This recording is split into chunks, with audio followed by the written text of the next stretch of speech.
Guys, kahapon bumili ako ng cards dito sa Japan. Scratcher. Ang dami ko ng nabiling scratch it, guys. Na-scratch ko na ito lahat. Pinapakita ko sa inyo. Ito yung mga games nila dito. Yan. Scratch it yan. So, tagto 2. Ito is 200 yen. Ito din is 200 yen. First time kong nakabili nito. So, wala. Dapat tatlo kasi. Dapat kapag ito yung makuha mo. Parang may parang, ano ba to? Simbahan, tapos angkla, tapos ito naman yung parang kasi one piece ito one piece ito na scratch it card. So dapat tatlo nito, parang hamburger ata ito, hindi ko alam ano ba yan. Tapos ito tatlo, tapos ito naman tatlo, parang flag nila. Tapos ito yung ano ba yun, parang manubela. Tapos ito naman yung angkla. So dapat sa mga pictures na to, dapat tatlo yung makuha mo dito para manalo ka ng ganito. Nasa 500,000 yen ka na. Tapos may ito yung price niya. First prize, second prize, third prize. Ito is ichimang. So, isang lapad. Tapos, ito is sengyen. Tapos, ito nihak yan. So, ito 10 lapad. Tapos, ito parang 500. So, nasa 50 kalapad ka na. Hindi ako masyado alam. Hindi ko alam ito masyado. Pero, yan. Yung price niya. Hindi ko alam masyado ito. Pero, napakalaking pera ito, guys. So, hindi ako nakakuha ng tatlo. But, it's okay. Ganyan talaga. So, dito naman tayo sa my bird. Sa mga birds na to, na card. Ayan. Natatawa ako kasi, excited. Kapag nagska-scratch ka kasi, excited ka na makakuha ng tatlo. Gaya nito. Makakuha na ng dalawa. So, ganito, dalawang bird. So, pag ni-scratch ko dito, ito yung lumabas. Flower.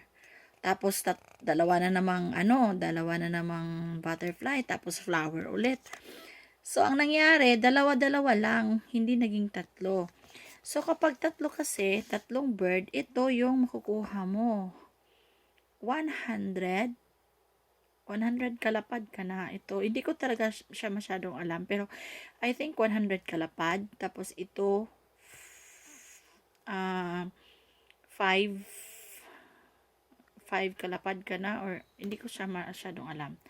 Tapos, ito naman, ichimang, parang isang lapad. Tapos, isang sengyen, 1,000 yen. Tapos, ito naman is 200 yen.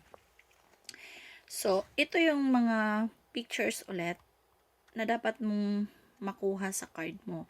So, sa tatlong bird, tatlong flower, tatlong butterfly, tapos may tatlong flower ulit, na iba naman yung Tapos, ito naman is parang sapatos. Hindi ko alam kung ano to, basta parang sapatos siya. Yan, kita nyo guys. Yan. So, sa lahat ng nabili ko, tagdadalawa lang talaga. Ayun. Kahapon, nakabili ako ulit. Isa lang. Kasi mahal din yun. 200 yen. Pinili ko. Nagulat ako, akala ko ano na. So, eto, nanalo ako guys. Tingnan nyo. May 3 akong nakuha. Tingnan nyo. 1, 2, 3.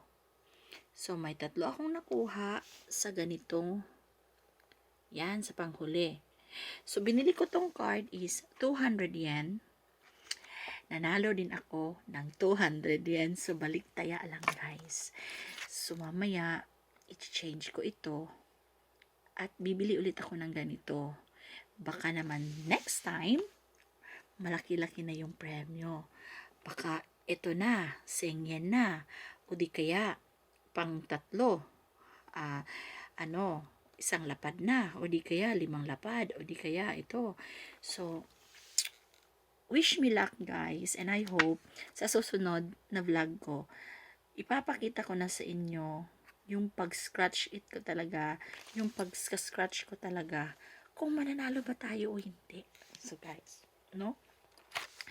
So ito lang, para ito sa mga may extra lang. Hindi mo dapat kailangan bumili ng marami. Kasi ito, extra ko lang to. May 200 yen ako, isang araw to. Tapos isang araw to.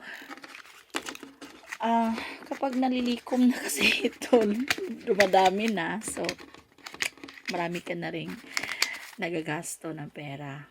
So, sayang din. Pero ito, katuwaan lang. Pang pang palipas oras dito sa Japan. Kasi, napaka dito. Puro lang trabaho. So, kapag ganon, may aliwan ka kahit konti. So, ito yung pinupuntahan ko sa Matsugen. Araw-araw, pumupunta ako doon, nagtatry ako ulit. Pero hindi yung malakihan ha. 200 yen. 200 yen is enough a day para sa ganito. So, kapag wala, okay. Pag meron, salamat. Ganun lang. So, bye guys. Thank you for watching.